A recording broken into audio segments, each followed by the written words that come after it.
Here is a quick step-by-step guide to log into your Pinterest using your username and password. So let's get started. On your desktop, open any web browser and go to the Pinterest.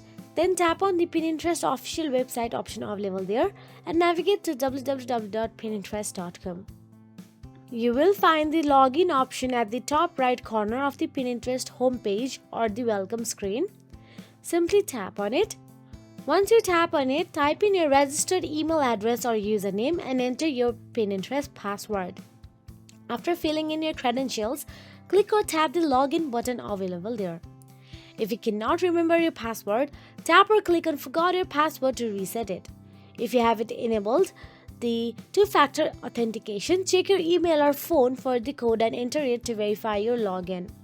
Once logged in, you can browse, pin, and save content. This process should take you under 2 minutes. So that is it. If you found this video helpful, please like, share, and subscribe. And thank you so much for watching.